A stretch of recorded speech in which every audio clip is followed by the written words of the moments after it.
Erev Tov on Monday night as we begin Parashat Pinchas. Lots of topics in this parsha.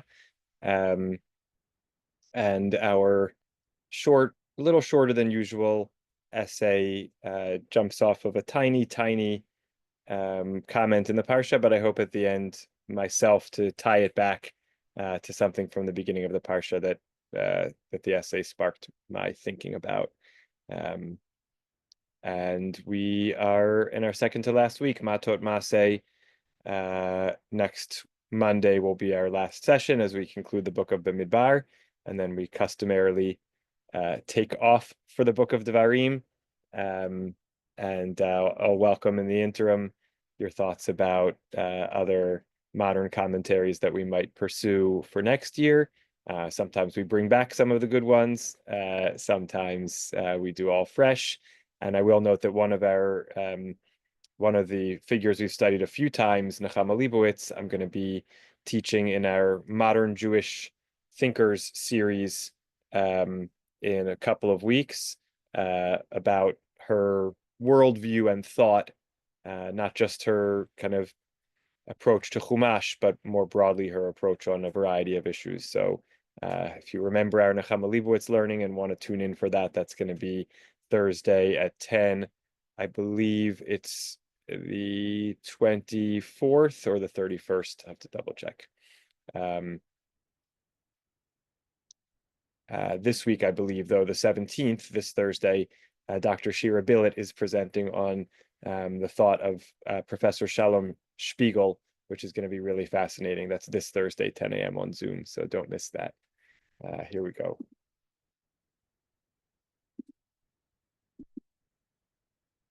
Pinchas, and the question Rabbi Josh Fagelson is asking is, when are we unified? Certainly feels like a timely question. People have often spoken about the period immediately after October 7th as a time of tremendous unity. I think there was a thinker who published a book recently, something like "We Were Never Unified."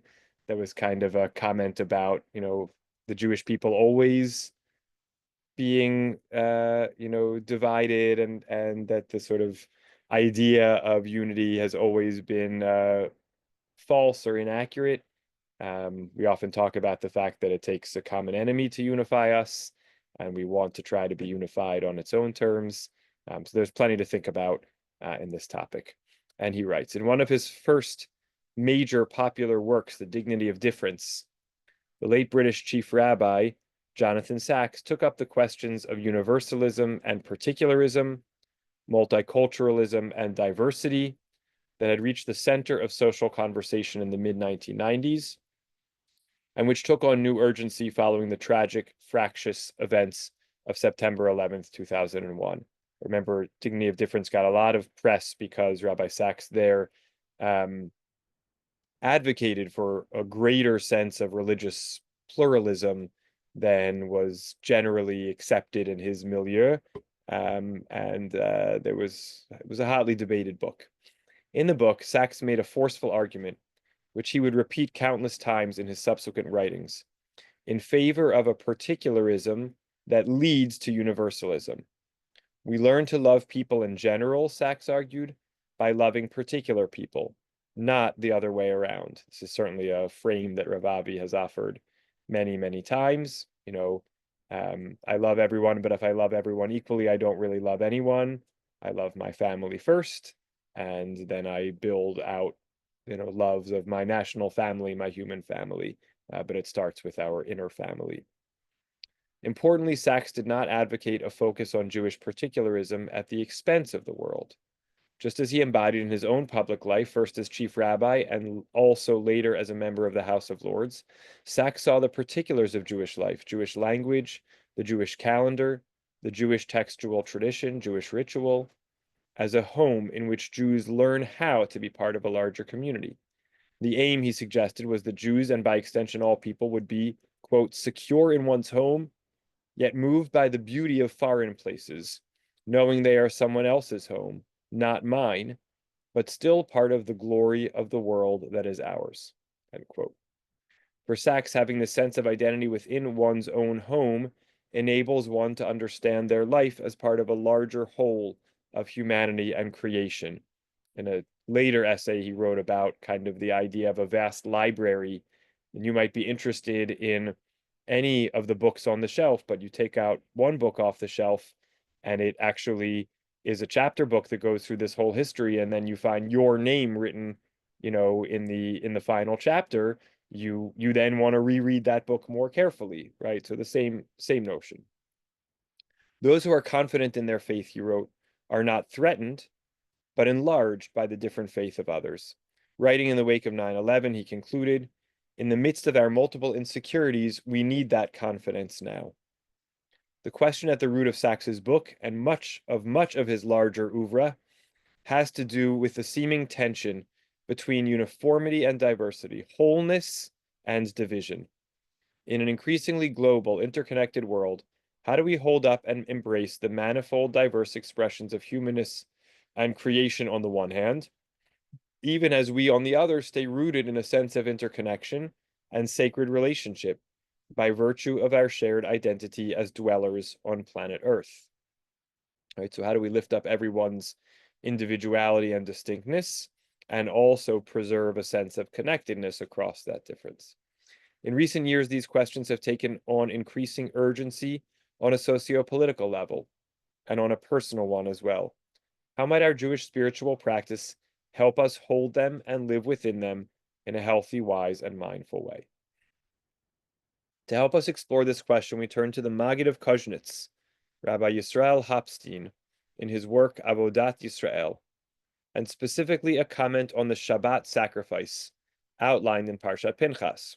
The latter part of Parshat Pinchas deals with the special additional offerings, the Korbanot Musafim, on the various holidays. In fact, it's those sections which are read as the maftir on the various, really the three pilgrimage festivals, Pesach, Shavuot, and Sukkot, as well as Rosh Hashanah and Yom Kippur, and the Rosh Chodesh reading, which deals with the daily Tamid offering, the Shabbat Musaf offering, and the Rosh Chodesh Musaf are found there in Parshat Pinchas as well. So on the pasuk, which we actually read in Shabbat Musaf itself, Olat Shabbat b'Shabbato, he comments, and we will see. It's, as you can see, it's a short 2 paragraphs in Hebrew, so it's short in English as well, and it makes our whole essay a little bit shorter. So this is the Avodat Yisrael on Parshat Pinchas, entry number 4. A burnt offering for every Sabbath, Olat Shabbat b'Shabbato, in addition to the regular burnt offering and its libation. Al, over and above, Olat HaTamid v'Niska. This is from our Parashah, chapter 28, verse 10. The Zohar teaches, there is no king without a queen. This is related to the teaching, Ein melech below am, there is no king without a people. Thus it would appear that the divine is only called sovereign and only receives delight when Israel, the Holy One's people, offer their service and so ascend to God. Thus, when Israel cease from labor below on Shabbat and then rise up through the additional Musaf service, they ascend through the Holy One's Shabbat, as it were, as ultimately the Holy One is the root of Shabbat and its delight. In addition to the regular burnt offering, right? So that's the second half of this pasuk. We've now gotten his comment on the first part, Olat Shabbat b'Shabbato, which somehow seems to be the idea of when we do the service of God, the Olat Shabbat, then b'Shabbato, as opposed to the plain sense meaning of the text, which is the offering of Shabbat, on its appropriate Shabbat. Here he's reading it as the Shabbat offering somehow then, when offered appropriately, becomes Shabbato, takes us into or connects us with God's Shabbat. Our Shabbat offering, that's when we cease from labor and offer the additional Musaf service, which is called an Olah, a burnt offering, but really an elevation or a rising up offering. When we offer that, we sort of rise up, and our Shabbat merges or connects with Shabbato, with God's Shabbat, as opposed to its Shabbat, the Shabbat of the offering. Here he's reading Shabbato as God's Shabbat. Now, the second half of the verse, Al Olat HaTamid v'Niska, over and above the regular burnt offering. By means of the yichudim, I think discussed this briefly last week, the mystical unifications in every dimension that we bring about, or maybe 2 weeks ago, that we bring about during the work week, we prepare for holiness. Through this preparation, we ascend on Shabbat and connect the unifications of the work week so that on Shabbat we can raise them up higher and higher. Right? Just noting, and Rabbi Feigelson will unpack this more, the first half of the pasuk is limited to Shabbat. It's about somehow a way that through what we do on Shabbat, we connect our Shabbat with God's Shabbat. The second is sort of talking about bringing together what we do during the week for the sake of Shabbat with Shabbat in order to somehow elevate each. Along the way, in the Hebrew, he says, Va'agav, by the by, along the way, let me share with you something of what I perceive in our prayers. It's a nice translation. The Hebrew is, Ashmiacha, I'll let you hear, Masha nir'eh, something which is, I see or is seen, according to in my humble opinion, in our Nusach HaTfilah. I like the translation. Let me share with you something of what I perceive in our prayers. The sages wrote, Ashreinu she'anachnu mashkimim u'marivim erev avoker v'omrim pa'amayim b'chol yom shema Yisrael Hashem Elokeinu Hashem Echad. This is part of the early part of the morning service when we say a preliminary shema in the sort of warm-ups of davening. The sages wrote, happy are we that we get up and go to sleep, mashkimim u'ma'arivim, erev avoker. He translates it, he reverses it so it's in respective parallel order, morning and evening, saying twice each day, Hear, O Israel, Lord our God, the Lord is one. Now, in this formulation, this is again the Avodat Yisrael commenting, in this about this line of liturgy, in this formulation, the phrase morning and evening is superfluous. It would have been sufficient simply to say we get up and go to sleep, right? It could have said, happy are we that get up and go to sleep, saying twice each day, Hear, O Israel, the Lord our God, the Lord is one. Get up and go to sleep. It obviously refers to morning and evening. Why do we repeat or kind of double down on the time frames? But the Ari, Rabbi Yitzchak Luria, taught that the unification we bring about in the morning must incorporate the quality of the evening in the daytime. And at night, when we enact that unification, the quality of day is incorporated in night. This is the sense then of we get up and go to sleep evening and morning. We unify at our arising the quality of night in the day. And at evening, we do the opposite, incorporating the quality of day in that of nighttime. And he ends vehavein, and understand. Okay, so we have the doubling somehow is telling us that there has to be some type of intermingling or interrelating. When we get up in the morning, we're somehow drawing something of the night into our experience of the morning. And when we go to sleep at night, we're somehow incorporating, unifying the night with the day. Okay, that's his teaching. And now we're going to get Rabbi Feigelstein's unpacking. At the heart of this teaching lies a conundrum. We confront simultaneously and repeatedly, from moment to moment, a complex reality in which we are both part and whole, discrete and united, uniquely us and yet inseparable from everything.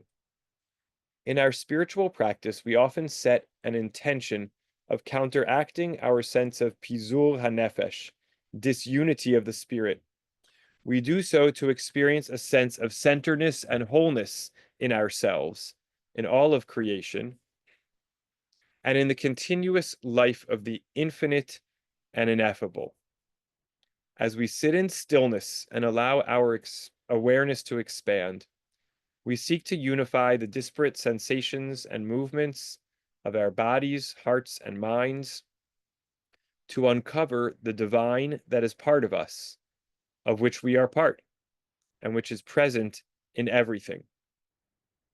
As the Avodat Yisrael teaches here, Shabbat is one of the foundational practices by which we do this, bringing the various unifications we perform during the work week, the acts of gathering, centering, experiencing wholeness. We're in spiritual speak here. It's a lot to take in and try to understand. Let's say that part again. We bring the various unifications we perform during the work week, the acts of gathering, centering, experiencing wholeness, into their original register of primordial wholeness.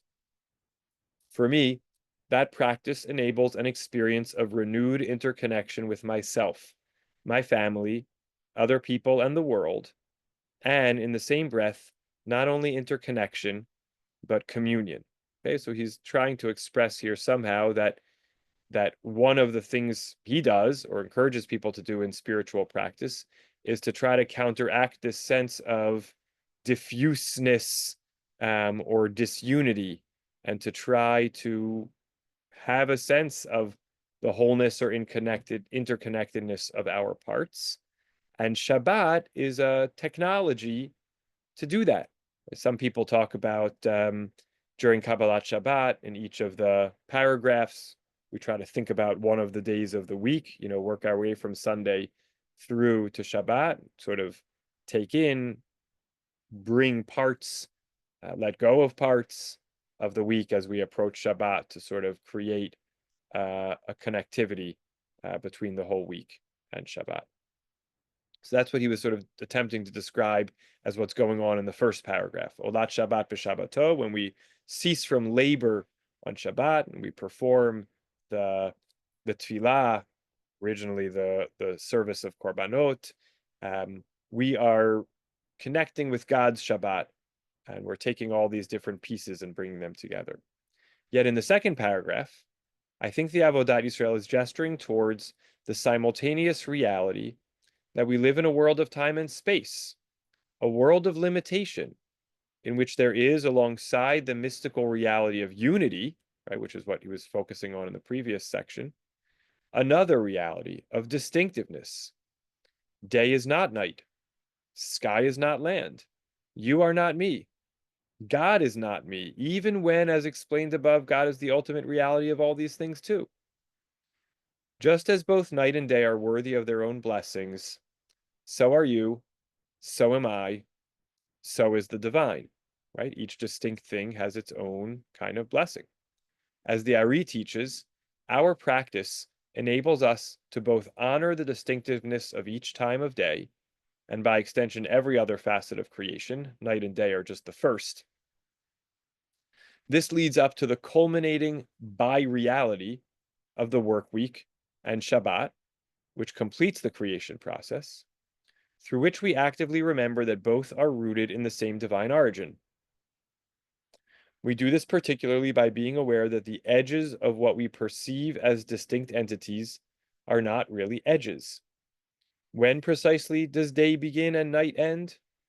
Where does my body end and the chair or the air or the earth begin?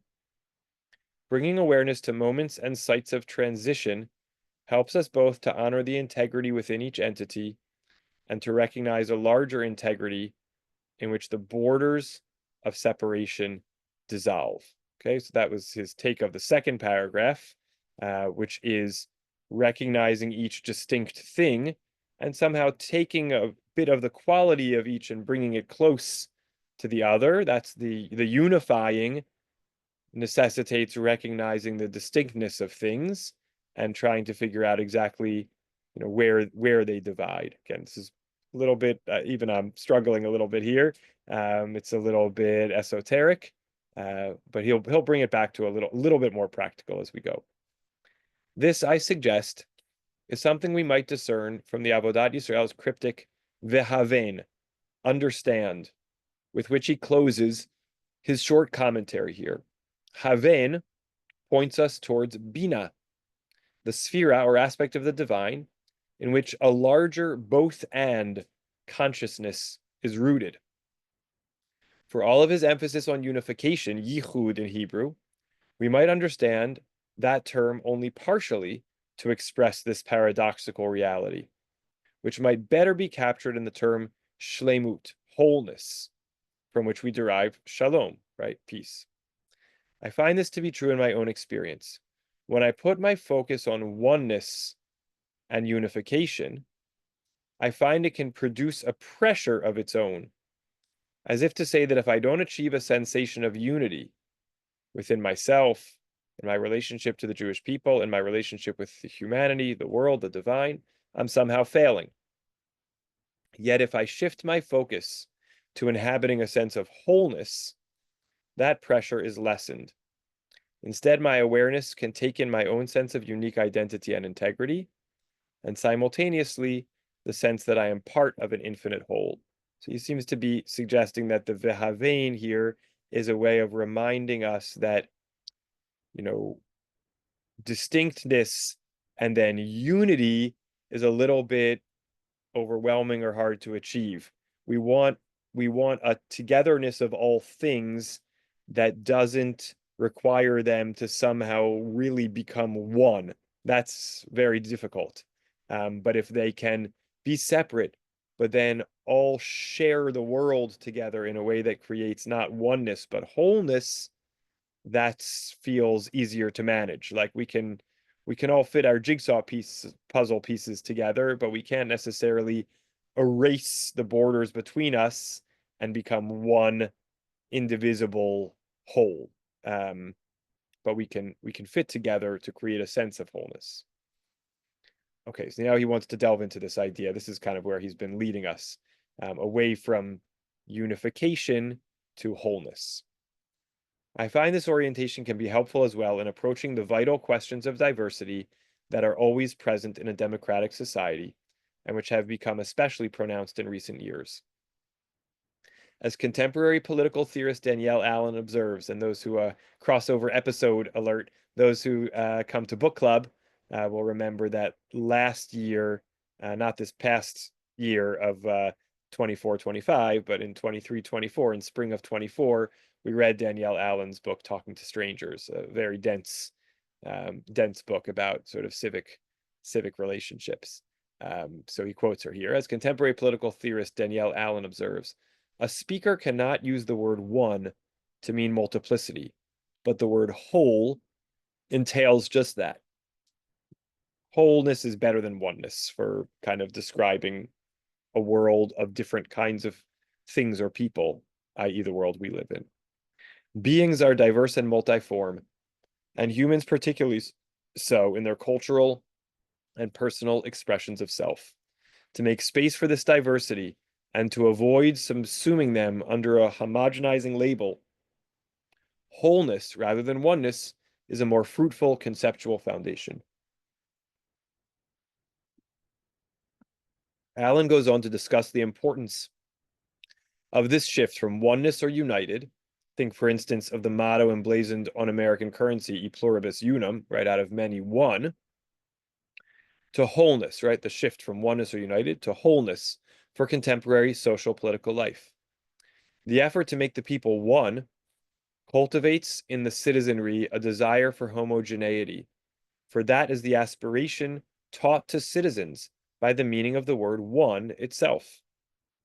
In contrast, an effort to make the people whole might cultivate an aspiration to coherence and integrity of a consolidated but complex, intricate, and differentiated body. Right? So it's all the more relevant in America, I think, given that we are a federation of states and not even a kind of single unit entity nation.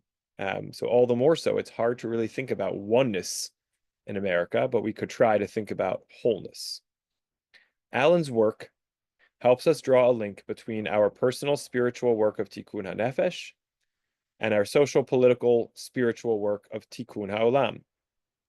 Right? Tikkun HaNefesh working on our own selves, Tikkun HaOlam trying to repair the world. The orientation we bring to our inner life is interwoven with and gives shape to our orientation to outer life.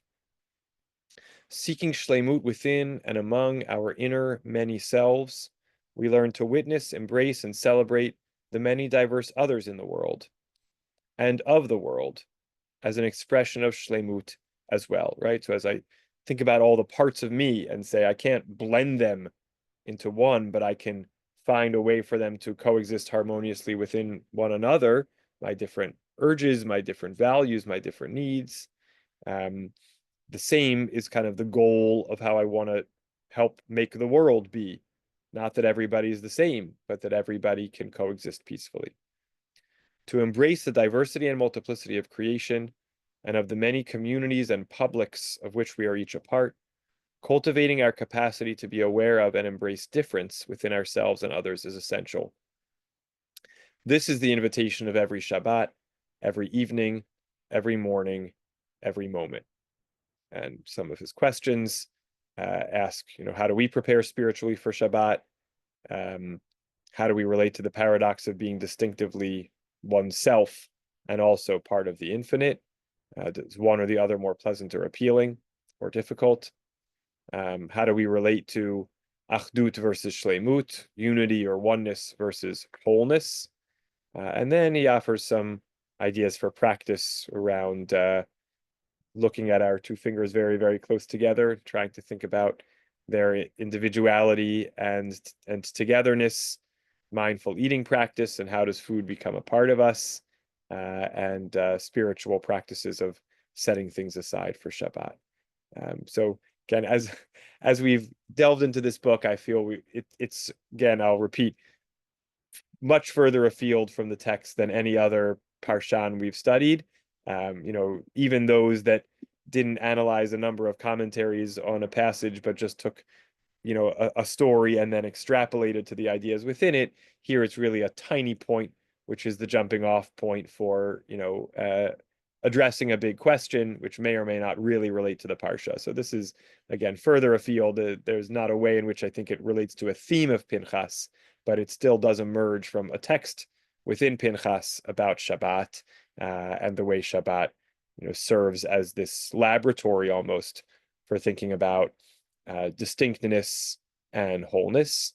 I just want to point out one thing before opening up for reactions, which is that in this week's Parsha, towards the very, very beginning, the third verse, after God says that Pinchas, was zealous for me, and that, he almost took on my wrath, and that calmed me down, and I didn't wipe out the Israelites in my passion. Therefore, say that God am going to grant him my covenant of peace. And some people may know that, or here it's described as pact of friendship, briti shalom. And I have no doubt that if I click on this asterisk, it will tell us Besifrei Sfarad va'Ashkenaz, in Ashkenazi and Sfaradi Sifrei Torah scrolls themselves, Vav Kiti'ah. The Vav is truncated or broken, meaning if you look inside the Sefer Torah on this word, Shalom, you'll find that towards the bottom of the leg of the Vav, there is a split. There's a little bit of white space, and then you have the very end of the leg of the Vav. And I think in many ways, this actually mirrors the teaching that he's offering, which is that wholeness, shlemut or shalom or peace, many times necessitates recognizing difference. I think, the Vav is not actually one whole thing. It's broken. It has, whether it's, recognizing brokenness in us or just appreciating our disparate parts, even something that looks like it's one is made up of component parts. And if we can't sort of honor the uniqueness of each of those parts, it's hard to actually achieve a sense of peace. If we attempt to foist a vision of unity or homogeneity on almost anything, we may fail. But if we try to make room for a vision of wholeness, we may be more successful. So again, we're a little further afield from the Parsha, but on the theme, the question, the text, the ideas, obviously, I welcome any thoughts or reactions.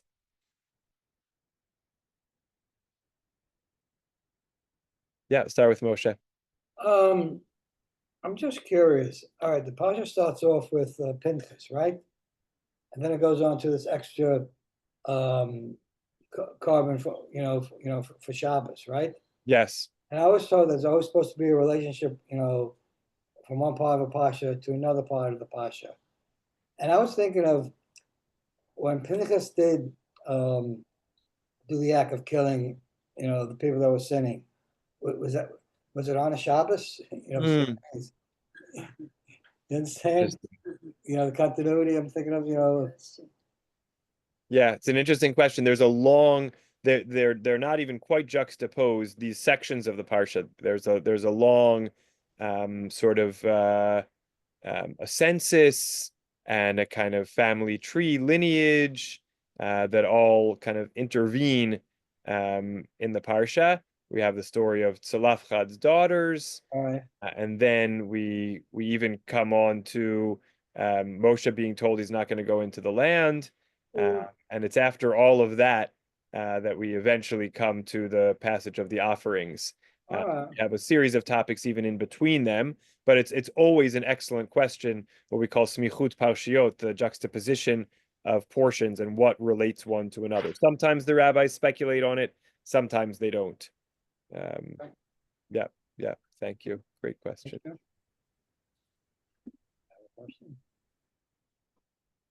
Lance, you're up next. Okay, I have one question is why didn't God kill King David? Say He's an more. adulterer and he killed the husband of the wife there, right? I mean, what is the difference between, okay, maybe, the adulterous couple were in front of a sacred space, but still, if you're going to allow Pinchas or reward Pinchas, even better, for killing adultery, then why not kill King David? That's one question. Second question is, if God is an egalitarian, why aren't Orthodox Jews egalitarians? And what's the basis on which we say that God is egalitarian? Not that I want to go in The the wrong daughters, direction, the, but the daughters. I see. I see. Okay, so I mean, they're both good questions, and I don't think I could give a sharp answer to either, but I feel that the comparisons are not kind of ironclad. So in other words, there are many factors that go into the question of, any situation of adultery, not justifying anything, just saying it, not the least of which is to sort of say it's not automatic that God mirrors our behavior or we should mirror God's behavior. Yes, we're told, to walk after God's ways, but there's lots of parameters there. So each story has so many of its own details. I think it's hard to say automatically, that one could draw a line from Pinchas's behavior to what should have happened to David. David was severely punished. So, it's not it didn't go unnoticed, but they might not have been exactly the same circumstance. And then, the rabbis do really talk about, look, there's certainly an ethos of egalitarianism in many parts of Judaism, and there's also hierarchy and class structure and gender distinction. So I wouldn't even say that the outgrowth of the story of the daughters of Tzlafchad is egalitarianism. Only if there are no sons the daughters inherit. Daughters don't inherit equally with sons in this level of biblical law. So, I again, not that I want to go in the direction of saying, well, we should not be egalitarian because God is actually not egalitarian. But I'm not sure we can prove it from the story of the daughters of Tzalafchad. So they're both interesting comparisons for sure, for sure. Let's see, Joan and back to Joan and Moshe, please. Joan. Yeah, today I spent a lot of time. I'm trying to understand what's going on in our country now and to participate in the most meaningful way. And as you know, I try my best to affect something about the anti-Zionism and the anti-Semitism, particularly in the colleges, but across the board. And we live in a very, very diverse society right now. I happen to be listening to a particular podcast in which it was particularly about the horrible sexual violence that went on October 7th. But in addition, there was a young woman there who she had always participated in social justice, helping so many other groups in our country, indigenous people, racial issues. And I know I've been involved somewhat like that myself. So that this is kind of hard to express, but that goes to the idea of wholeness rather than just oneness. And of course, in the United States, we have a very unique situation, and now it seems to be changing so much. But she raised the question, why, when all this is happening, all of a sudden we Jews are being excluded, our pain, the sexual violence which our young women experienced is not being taken up as part of this wholeness that we ourselves, so much promoted and we're involved in. And I want to raise that point, uh, to think about it. I don't know what to say about it, but it certainly, we seem in a much more fractured position, but not only fractured, it seems to be that suddenly the Jewish people, in particular the Jewish women, let's say, are being cut out. And how do we still incorporate our feeling of wholeness, which is so beautiful, when we are being treated this way? Yeah. That's a serious question without a simple answer. We're coming off of Parshat Balak, which has that famous line in which Balak prophesies, "Hen am levadad yishkon," that we are a nation that dwells alone. So when we think about our own place in the family of nations, we seem to be unavoidably isolated, despite our attempts to build connections. And we also find internally the question of how much do we want to connect versus preserve a distinct identity. So all these things are always at play for the Jewish community in the world. But I especially hear you raising now the sense of not just separateness, but abandonment or a lack of recognition of what we've suffered, when any other people suffering, or ostensibly so many other people's being victimized in the same way, would be acknowledged and protected. And that's Not only are we not acknowledged, but we're hated. Yes. It's been turned. Yes. Can I Yeah, say- Moshe, go ahead. Then we'll see if there are others. All right, just realized the connection between Pinchas and the 5 daughters. What I remember was that God on purpose made Moses to forget the law, that Moses was supposed to be the one who was supposed to kill, the ones who, did the transgression. He was the leader.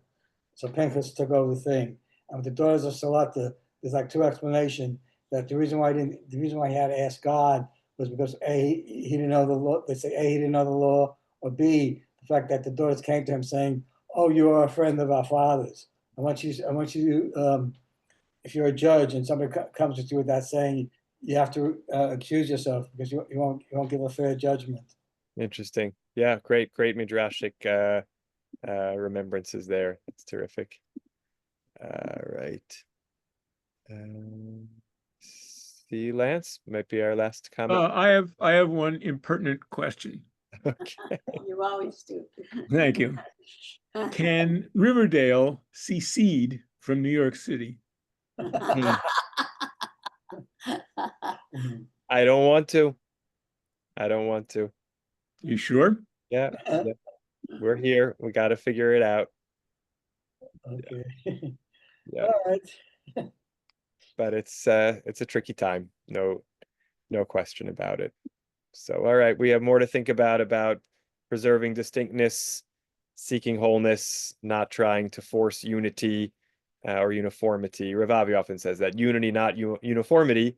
What Rav Avi's student, Rabbi Josh Fagelson, is saying is wholeness, not unity. These are catchwords, but they do entail real difference, things to think about how we relate to others outside of ourselves. So Very, very timely. yeah. All right. Thanks to everybody. Love to mom and dad. And looking forward to next Monday night, our final session for the Book of Bamidbar and for the year. Take care. All right. Thank you. Thank you. Bye-bye. Very good.